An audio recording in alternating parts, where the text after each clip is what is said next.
नमस्कार सबैमा। आज चाहिँ स्कुल बस र त्यसको रोड सेफ्टीको बारेमा केही कुरा हेरौँ ल। यिनीहरूले चाहिँ कसरी गरेका हुँदो रहेछन् भने बसको कलर कोडहरू त हुँदै गयो। यो विद्यार्थीहरू रोडबाट ओह्राल्नै चढ्ने बेलामा पनि यसरी वार्निङ लाइट आउँछ अनि त्यो बस रोकिँदैछ है भनेर साइन हो अनि स्टप साइन आयो। अब यति बेला चाहिँ स्पेसल्ली रोडमा गाडीहरू वारपार दुवै लेनको मजाले रोकिएर विद्यार्थीहरूलाई पहिला प्राथमिकता दिनुपर्ने, त्यसो गर्दा उनीहरू सजिलै वारपार जान पाउन् र बस नहिँडिन्जेलसम्म हामी हिँड्न पाइँदैन। एकदम विद्यार्थीहरूको साना भाइ-बहिनीहरूको बारेमा एकदम रोड सेफ्टीमा एकदम ठुलो योगदान हुँदो रहेछ। यसो गर्दा अकस्मात कतै दुर्घटना हुने चान्सहरू भएन होइन।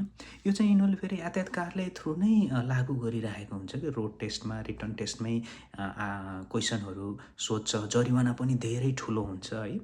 यस्तो प्र्याक्टिस चाहिँ नेपालमा नि कपी गर्न पाए एकदम राम्रो हुन्थ्यो होला है। सम्बन्धित निकायले ध्यान दिनुहोला।